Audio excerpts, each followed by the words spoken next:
Hey guys, it's the Bombay chef Varun Inamdar and welcome to Rajshri Food, which is your ultimate destination for 100% vegetarian recipes. Well, this is my special lockdown series and I am working from my own home kitchen. Well, the recipe that I'm showing to you today is actually my grandmother's recipe and this is from literally every Maharashtrian home. This is called Phodnicha Bhaat. Well, Phodnicha Bhaat is nothing but a masala rice which is actually made using leftover rice. Let's first begin with mixing a few ingredients because the rice needs to get mixed properly with the masala to begin with. So let's do that. First things first, you take rice. It could be leftover rice or it could be rice which you've made in advance. The whole idea here is to take rice which is cooled down. It has to be cold, it has to be room temperature if not cold. Once your rice is in the pan, we start adding in some basic ingredients, beginning with garam masala.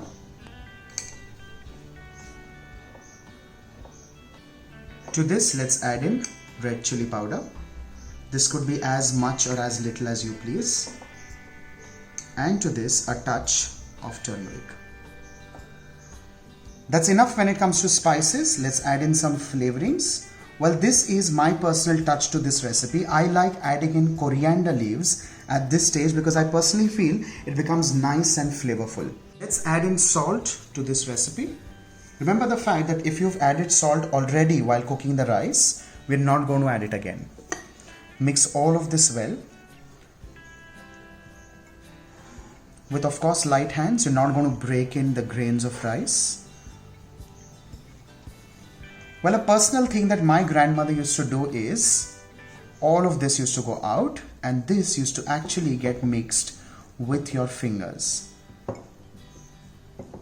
There should not be any speck of a white grain. It should be beautifully colored like this. We'll keep this rice marinated for 10 minutes in the spices, coriander and salt so that it gets well flavored, and then we'll begin with the tempering. Let's begin with heating a kadhai. The first thing of course is to fry potatoes, and potatoes are completely optional, but nevertheless I think Phodnicha Bhaat is incomplete without potatoes. So I like adding potatoes, but again you can take your own call. Oil is heated up. Let's add in sliced potatoes. Now these are potatoes which are quartered and then sliced.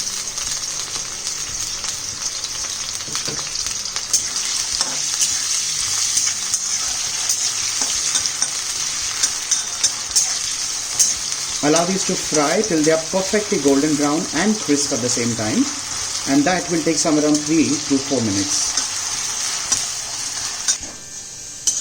The potatoes have turned golden brown. Now what I do is I just turn them a little aside and begin the recipe right here to save on some time. So while the oil is hot enough, let's add in some mustard seeds. Once they begin crackling, I'll add in cumin seeds. To this, some curry leaves. And again another ingredient that I like using, and again that could be completely optional, and that is crushed garlic. Let's mix all of this. And while this is getting cooked, let's add in chopped onions.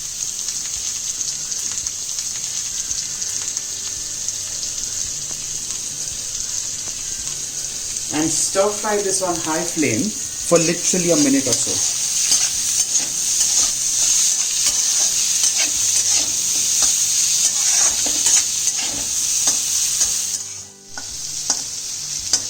Onions are sauteed and ready. Let's add in just a touch of asafoetida or hing.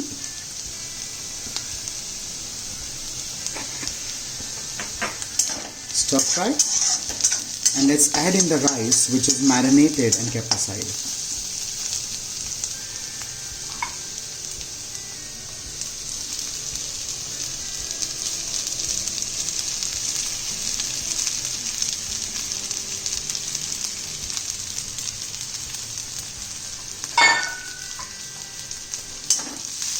Let's mix all of this. And this is literally like a Maharashtrian fried rice where you have to stir fry this on high flame for at least a minute. Only and only if you wish, you can cover this and let it cook on dum for 2 to 3 minutes on low flame. Once this rice gets literally re-steamed and hot once again, this is done and ready. With this, our Phodnicha Bhaat is done and ready, and literally this really needs no garnish, but a little coriander here and there would do no harm. Well, in a Maharashtrian home, this could be literally eaten for breakfast, lunch, dinner, or even tea time snacks. We love this recipe, and this one specially is from my grandmother to yours. On that note, do not forget to like, share and subscribe to Rajshri Food, and for more such recipes, stay tuned.